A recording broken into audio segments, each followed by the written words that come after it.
tertemiz duygularla seni sevdiğim için bana köylü diyorsun. Ben köylüyüm sevgilim, yalan yeminle aldatıp ihanet etmediğim için bana köylü diyorsun. Ben köylüyüm sevgilim. Benim kalbim tertemiz duygularla doludur. Benim aşkım gerçek olan sevgilerle kurulur. Yaşantıma ters düşer, bende ihanet yoktur.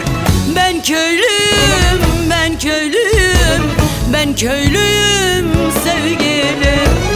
Ömür boyu sevmeyi göze almayacaksan, kutsal olan aşkımı bir heves sanacaksan, benim olan tenini ele koklatacaksan, gelme bana sevgilim, çünkü sonumuz gelmez.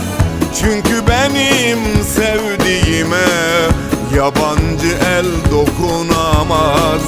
Ben köylüyüm sevgilim.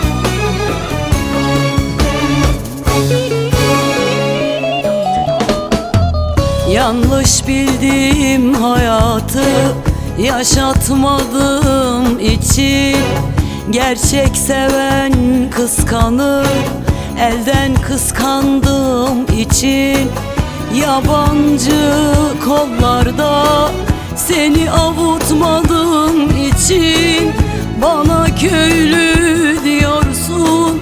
Ben köylüyüm sevgilim. Benim kalbim tertemiz duygularla doludur. Benim aşkım gerçek olan sevgilerle kurulur. Yaşantıma ters düşer, bende ihanet yoktur. Ben köylüyüm, ben köylüyüm, ben köylüyüm sevgilim. Ömür boyu sevmeyi göze almayacaksan, kutsal olan aşkımı bir heves sanacaksan, benim olan tenini ele koklatacaksan, gelme bana sevgilim, çünkü sonumuz gelmez.